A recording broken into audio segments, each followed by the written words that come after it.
Drugs కేసులో సుబ్బరాజు విచారణ సుదీర్ఘంగా కొనసాగుతోంది. ఉదయం 10 గంటలకు మొదలైన విచారణ మధ్యలో చిన్న బ్రేక్ తప్ప సుదీర్ఘంగా నడుస్తూనే ఉంది.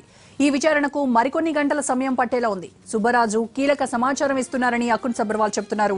దీన్ని బట్టి చూస్తే విచారణ మరింత సమయం పడుతుందని భావిస్తున్నారు. మొన్న పూరి విచారణ సుదీర్ఘంగా సాగింది. కానీ నిన్న శ్యామ్కే నాయుడును మాత్రం త్వరగానే పంపించారు. ఇప్పుడు సుబ్బరాజును మాత్రం చాలాసేపు విచారిస్తున్నారు. మొన్న పూరి జగన్నాథ్, నిన్న కెమెరామ్యాన్ శ్యామ్కే నాయుడు చెప్పిన వివరాలు, కెల్విన్ ఇచ్చిన వాంగ్మూలం ఆధారంగా సుబ్బరాజుపై ప్రశ్నల వర్షం కురిపిస్తున్నారు అధికారులు. తమ దగ్గర ఆధారాలు చూపించి సుబ్బరాజును ప్రశ్నిస్తున్నారు. డ్రగ్స్ అలవాటుందా అని ప్రశ్నించిన అధికారులు గతంలో ఎప్పుడైనా తీసుకున్నారా అని ఆరా తీశారు. పూరితో ఉన్న సాన్నిహిత్యం పైన ప్రశ్నలు వేశారు. పూరి సహా సినిమా పరిశ్రమలో ఎవరైనా డ్రగ్స్ వాడుతున్నట్లు తెలుసా అని ప్రశ్నించారు.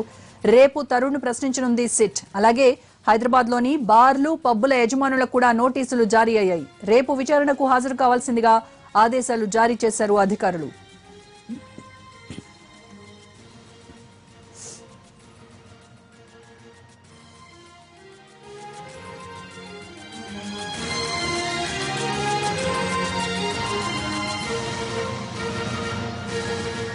డ్రగ్స్ వ్యవహారంలో నటుడు సుబ్బరాజు విచారణ కొనసాగుతోందన్నారు excise and enforcement director Akun Sabharwal.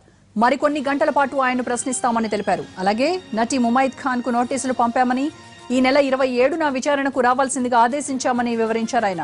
అలాగే రేపు బార్లు, పబ్బుల యజమానుల్ని రమ్మన్నామని, వాళ్లను కూడా విచారించి వివరాలు రాబడతామన్నారు అకున్ సబర్వాల్.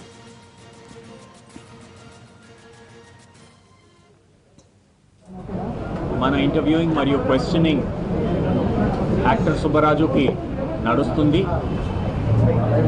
ఇంకా కొన్ని అవర్స్ పడవచ్చు.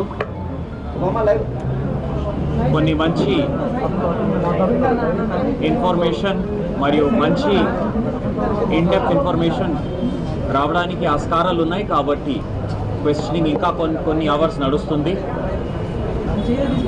రేపు యాక్టర్ తరుణ్ కుమార్కి ఉదయం 10:30కి పిలవడం జరిగింది. యాక్ట్రెస్ ముమైత్ ఖాన్ గురించి చాలామంది అడుగుతున్నారు. ఆమెకి 27కి ఎస్ఐటి ద్వారా పిలవడం జరిగింది. మరియు రావడానికి వాళ్ళ కంపెనీ మరియు ఆ షో నుంచి ఆల్రెడీ మనకి కమ్యూనికేషన్ వచ్చింది. రేపు హైదరాబాద్లో ఉన్న బార్స్, పబ్స్, అదే ప్రకారం హుక్కా జాయింట్స్ వాళ్ళందరి యాజమాన్యకి లేకపోతే మేనేజర్స్కి రేపు ఈ ఆఫీస్కి ఈ విషయం గురించి పిలవడం జరిగింది.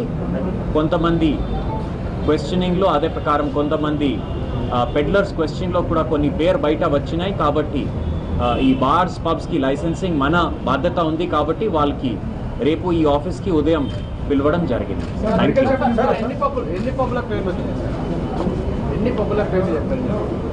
ఇప్పటి వరకు మెయిన్లీ అంటే వేరేగా ఆల్మోస్ట్ డిఫరెంట్ పర్సన్స్ డిఫరెంట్ పేరు చెప్తున్నారు. కానీ ఇప్పటి వరకు మన దగ్గర అంటే ఎక్కడ ఇచ్చారు అలాంటి కొన్ని అబౌట్ 16-17 నేమ్స్ ఉన్నాయి. కానీ రేపు అందరికీ పిలవడం జరుగుతోంది. అంటే స్పెసిఫిక్ వాళ్ళు కాకుండా అందరికీ పిలవడం జరుగుతుంది. అవునండి, కోఆపరేట్ చేస్తున్నారు. ఇప్పుడే కూడా క్వశ్చనింగ్ నడుస్తుంది. మధ్యలో బ్రేక్ పెట్టి బయట వచ్చాము. అండి దాని గురించి ఇన్వెస్టిగేషన్ గురించి నాకు అడిగితే బాగుండదు. That is a part of investigating process. అదే ప్రకారం ఏం చెప్పారు, ఏం చెప్తున్నారు దాని గురించి ఎస్ఐటి ఆఫీసర్స్ వాళ్ళు ఫైనల్ ఇన్వెస్టిగేషన్ కంప్లీట్ అయిన తర్వాత చెప్పవచ్చు. ఇప్పుడే మనం అవునండి 27కి ఆమెకి డేట్ ఇవ్వడం జరిగింది. ఇచ్చిన డేట్కి హాజరవుతుంది. ఆల్రెడీ ఇది చెప్పడం జరిగింది.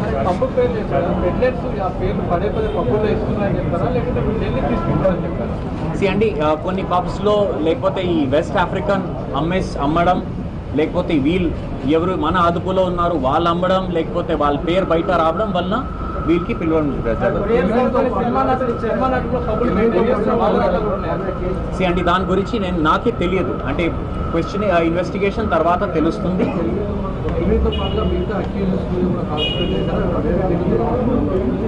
క్వశ్చన్ అర్థం రావడం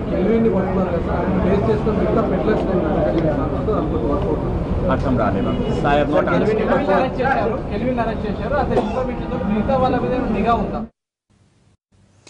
సుబ్బరాజు విచారణకు సంబంధించి లేటెస్ట్ అప్డేట్స్ మా ప్రతినిధి రమేష్ వైట్లా లైవ్ లో అందిస్తారు. రమేష్, విచారణ ఇంకా ఎంతసేపు కొనసాగే అవకాశం ఉంది?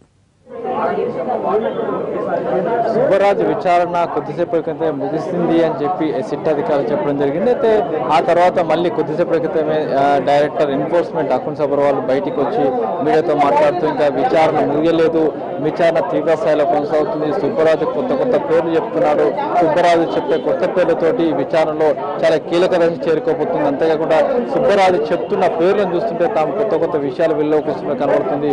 కాబట్టి సుబ్బరాజుని తాము ఇంకా విచారిస్తున్నాం, ఇంకా సమయం పడుతుంది, ఈ సమయం ఎన్ని గంటలు పడుతుందని చెప్పి తాము ఖచ్చితంగా చెప్పలేమని చెప్పి కూడా అటు అకున్ సబర్వాల్ పేర్కొనడం జరిగింది. మరోవైపు చూసినట్లయితే సుబ్బరాజుని ఉదయం 10:30 గంటల నుంచి ఇప్పటి వరకు దాదాపు 9 గంటలుగా కూడా సిట్ అధికారులు పూర్తి స్థాయిలో విచారిస్తూనే ఉన్నారు.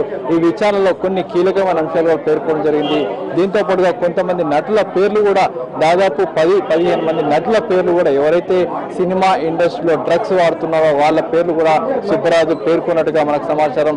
ఫస్ట్ హాఫ్ లో ఎలాంటి పేర్లు కావచ్చు, ఎలాంటి నోరు మెదపని ఆ సుబ్బరాజు, తర్వాత సెకండ్ హాఫ్ లో పూర్తి స్థాయిలో ఎవరైతే సినిమా ఇండస్ట్రీలో ఎవరెవరు డ్రగ్స్ వాడుతున్నారు, పెద్ద పెద్ద సినిమా హీరోలు కావచ్చు, టాప్ హీరోయిన్లు కావచ్చు, స్టార్ కమెడియన్లు కావచ్చు, లేకుంటే కొంతమంది విలన్లు కావచ్చు, వీళ్ళంతా కూడా చాలా మంది కూడా డ్రగ్స్ తీసుకుంటున్నట్లుగా సుబ్బరాజు పేర్కొనడం జరిగింది. అయితే సుబ్బరాజు ఇస్తున్న వాంగ్మూలం ఇప్పుడు అత్యంత కీలకమని చెప్పవచ్చు. సుబ్బరాజు ఇస్తున్న వాంగ్మూలంతో కొత్త వ్యక్తులకు కూడా మరికొంతమంది సినిమా ప్రముఖులు కూడా నోటీసులు జారీ చేయబోతున్నట్లు మనకు సమాచారం వస్తుంది. అయితే దీంట్లో చూసినట్లయితే ఇప్పుడు సుబ్బరాజు వెలుగులో తెచ్చిన కొత్త పేర్లు ఏంటి, ఎవరు అసలు తీసుకుంటున్న వాళ్ళు ఎవరు, సినిమా ఇండస్ట్రీలో ఇంకా పాతుకుపోయిన సినీ ప్రముఖులు ఎవరు అన్న విషయాలు కూడా ప్రస్తుతానికి వెలుగుతీసే ప్రయత్నంలో సిట్ అధికారులు ఉన్నారు.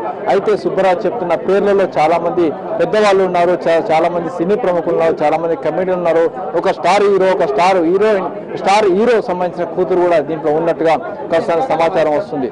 అయితే దీంట్లో ఇప్పటివరకు చెప్తున్న సమాచారాన్ని పూర్తిగా అధికారులు లీగలైజ్ చేసే ప్రయత్నంలో అధికారులు ఉన్నారు. అంతేకాకుండా దీన్ని పూర్తిగా ఆడియో వీడియోని రికార్డ్ చేసి దీన్ని కోర్టుకు సమర్పించేందుకు అధికారులు రంగం సిద్ధం చేస్తున్నారు.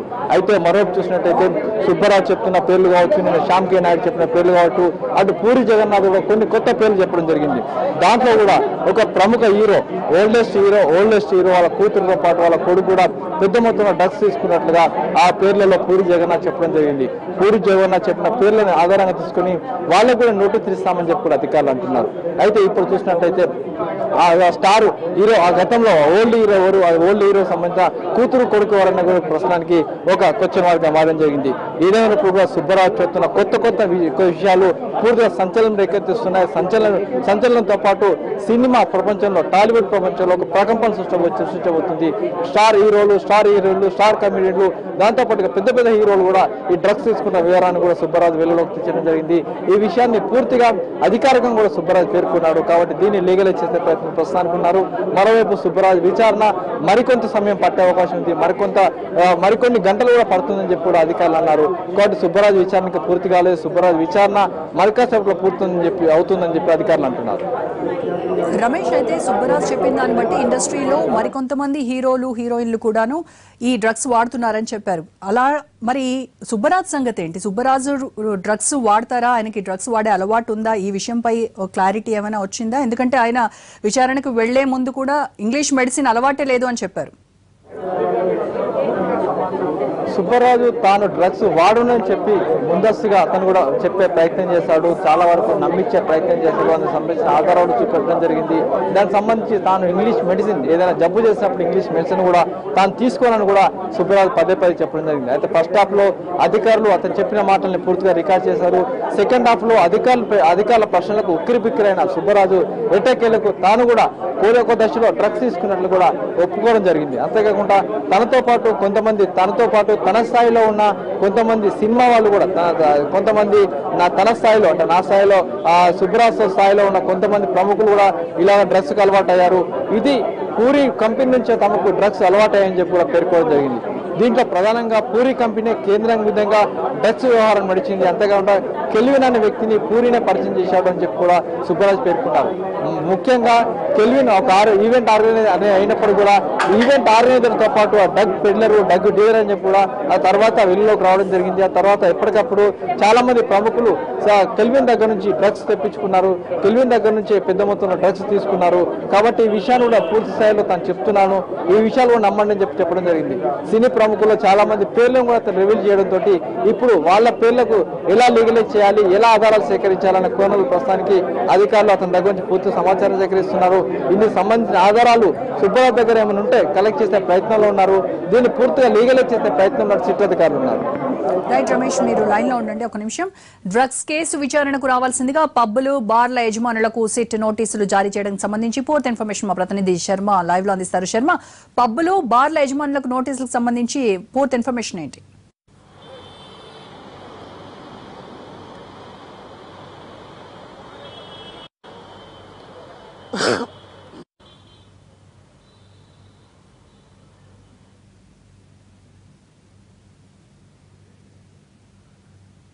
సుబ్బరాజ్ అయితే ఎక్సైజ్ కార్యాలయానికి చాలా హుషారుగా వచ్చాడు. మరి కాసేపట్లో దీనికి సంబంధించినటువంటి విచారణ పూర్తి అవుతుంది కాబట్టి ఎలా అతడు వెళతాడన్నదే ఇప్పుడు చాలా ఆసక్తికరంగా మారింది. ఉదయం నుంచి కూడా సినిమా ఇండస్ట్రీ పూర్తిగా ఎక్సైజ్ కార్యాలయం వైపే చూస్తోంది. 10 గంటల లోపే సుబ్బరాజు ఈ కార్యాలయానికి చేరుకున్నాడు. 10 గంటల 15 నిమిషాల నుంచి విచారణ ప్రారంభమైంది.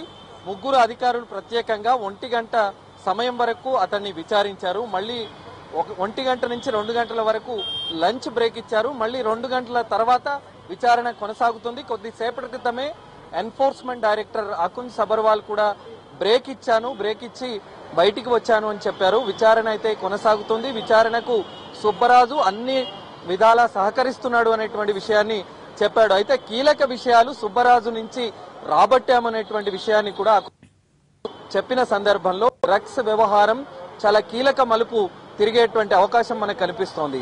మొన్న దీనికి సంబంధించినటువంటి విచారణలో పూరి జగన్నాథ్ ఫస్ట్ డే విచారించారు. ఆయనకు అత్యంత సన్నిహితుడైనటువంటి శ్యామ్ కే నాయుడును నిన్న విచారించారు. ఇవాళ కూడా ఈ పూరి జగన్నాథ్ టీంలో ఉన్నటువంటి సుబ్బరాజే ఇవాళ విచారణ ఎదుర్కొంటున్నటువంటి పరిస్థితి. రియల్ లైఫ్ లో ఏ విధంగా వాళ్ళు ఆ సందర్భంలో సినిమాల్లో నటించేటువంటి సమయంలో ఇలాంటి వ్యవహారాలు వాళ్ళు చూసి ఉంటారు. కానీ ఇప్పుడు రియల్ లైఫ్ లో డ్రగ్స్ వ్యవహారంలో సుబ్బరాజు లాంటి వ్యక్తులు ఈ సిట్ విచారణలో పాల్గొనడం, దానికి సంబంధించినటువంటి అంశాలు ఏవైతే ప్రశ్నలు ఉన్నాయో ఆ ప్రశ్నలకు సమాధానాలు ఇవ్వడం బట్టి చూస్తే గనక ఉక్కిరి బిక్కిరి అవుతున్నటువంటి పరిస్థితే మనకు కనిపిస్తుంది. చాలా కీలకమైనటువంటి అంశం. సుబ్బరాజు 4-5 రోజుల క్రితం మనతో మాట్లాడినప్పుడు నోటీసులు వచ్చాయి అన్న విషయం బయటపడిన రోజు తనకు డ్రగ్స్ అలవాటు లేదు, తాను పూర్తిగా వెజిటేరియన్, ఇంగ్లీష్ మందులు కూడా తాను వాడను, తన తండ్రి ఆ విధంగా తనను పెంచాడు అనేటువంటి విషయాన్ని చెప్పాడు. కానీ మరి ఇవాళ కెల్విన్ ముఠాతో సంబంధాలు ఉన్నాయనేటువంటి విషయం కానీ, కెల్విన్ ముఠాలో ఉన్నటువంటి సభ్యులతో నేరుగా సుబ్బరాజుకు సంబంధాలు ఉన్నాయనేటువంటి విషయం పైన ఏ రకమైనటువంటి సమాధానం ఇస్తున్నాడనేటువంటిది కూడా మనం చూడాల్సి ఉంది. కెల్విన్ ఇతడితో కలిసి సుబ్బరాజుతో కలిసి సెల్ఫీలు దిగినటువంటి ఫోటోలు కూడా సిట్ దగ్గర ఉన్నాయి. అవన్నీ కూడా చూపించారు. మరి వాటికి ప్రస్తుతానికి ముఠాతో సంబంధాలు లేవు అని మనతో చెప్పినప్పుడు, ఆ సందర్భంలో కెల్విన్ ఎవరో నాకు తెలియదు అని చెప్పినప్పుడు అప్పుడు మనం ఏమో అనలేకపోయాం. కానీ ఇవాళ ఆ ఫోటోలతో, ఆ సెల్ఫీలు దిగినటువంటి ఫోటోలతో సిట్ చూపించినప్పుడు అతడు మౌనం వహించాడు. అంటే శర్మ, సిట్ అధికారులు పబ్బులకి బార్లకి సంబంధించి యాజమాన్యాలకు నోటీసులు జారీ చేశారు. అంటే పబ్బులు బార్లలో డ్రగ్స్ తీసుకుంటున్నట్టు సిట్ విచారణలో తేలిందనుకోవచ్చా?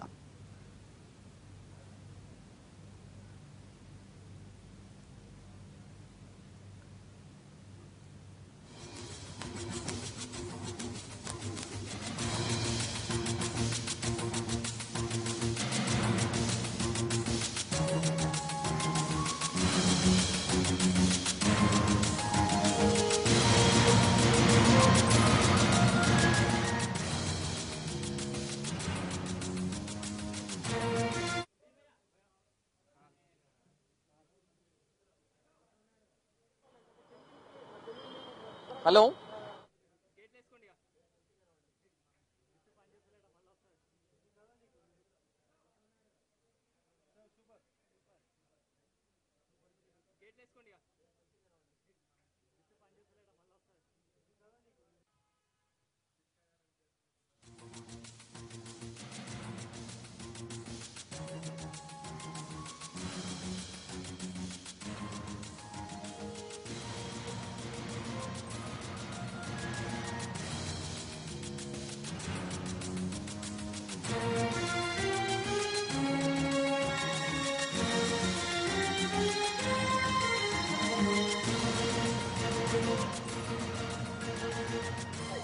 పబ్బులు అర్ధరాత్రులు తెల్లవారుల వరకు కూడా తెల్లవారుజాముల వరకు కూడా హైదరాబాద్ లో పబ్బులు నడుస్తున్నాయి. ఏదైతే డ్రగ్స్ ఉందో ఈ డ్రగ్స్ పబ్బుల కేంద్రంగానే కొనసాగుతున్నటువంటి పరిస్థితి. ఎన్టీవీ గత 8 సంవత్సరాలుగా దీనికి సంబంధించినటువంటి వరుస కథనాలు ప్రసారం చేస్తూనే వస్తోంది. హైదరాబాద్ లో యూత్ ను చెడగొడుతోంది పబ్బులే.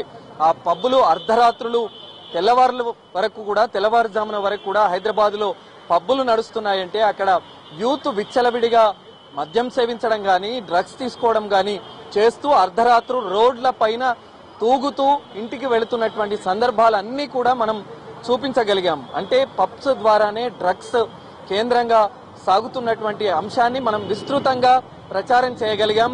ఆ సందర్భాల్లో అప్పుడప్పుడు హైదరాబాద్ పోలీసులు కేవలం నామమాత్రంగానే దాడులు నిర్వహించడం, ఆ పబ్బు యజమానులు మళ్ళీ ఆ తర్వాత యథావిధిగా వాళ్ళు టైం లిమిట్స్ దాటి అర్ధరాత్రి 12 గంటల వరకు మాత్రమే పబ్బులు నడవాలి, ఆ తర్వాత పూర్తిగా మూసివేయాలి. కానీ పబ్బులు అర్ధరాత్రి 2, 3 వరకు కూడా కొనసాగుతున్నటువంటి సందర్భం మనం చూసాం. మనము దీనికి సంబంధించినటువంటి ఆపరేషన్ కూడా స్ట్రింగ్ ఆపరేషన్స్ కూడా నిర్వహించినటువంటి దానిలో కూడా అనేకమైనటువంటి విషయాలు వెలుగు చూశాయి. పబ్బు నిర్వాహకులు లోపల విచ్చలవిడిగా యూత్ కు డ్రగ్స్ సరఫరా చేస్తున్నారనేటువంటి స్పష్టంగా బయటపడినటువంటి పరిస్థితి. దీనికి సంబంధించే మరి రేపు పబ్బులు అలాగే బార్ ఓనర్లతో కూడా ఎక్సైజ్ అండ్ ఎన్ఫోర్స్మెంట్ డైరెక్టరేట్ అధికారులు సమావేశం నిర్వహించబోతున్నారు. ఆ మీటింగ్ లో మరి వాళ్ళకి ఏ రకమైనటువంటి ఇన్స్ట్రక్షన్స్ ఇస్తారనేటువంటిది మనం చూడాల్సి ఉంది. రేపు ఒక 20 నుంచి 25 మంది పబ్బు నిర్వాహకులు ఇక్కడికి వచ్చేటువంటి అవకాశం ఉంది. కాబట్టి మరి ఇప్పటి వరకు ఏ పబ్బుల్లో డ్రగ్స్ సరఫరా అవుతుందనేటువంటి విషయానికి సంబంధించి హైదరాబాద్ పోలీసులకు ఖచ్చితమైనటువంటి సమాచారం ఉంది. కానీ కొందరు పోలీసుల నిర్వాకం, కొందరు వాళ్ళ మామూళ్ల విషయంలో జోగుతూ ఆ పబ్బుల విషయంలో చూసి చూడనట్టుగా వ్యవహరిస్తుండడం వల్లే పబ్బుల నిర్వాహకులు యథేచ్ఛగా తమ దందాను కొనసాగిస్తున్నారన్న ఆరోపణలు కూడా చాలా వినిపించాయి. మరి ఎక్సైజ్ అండ్ ఎన్ఫోర్స్మెంట్ విభాగం ఏ విధంగా వాళ్లను పిలిచి ఏ రకమైనటువంటి ఇన్స్ట్రక్షన్స్ ఇస్తుందనేటువంటిది మనం చూడాల్సి ఉంది. రైట్ శర్మ.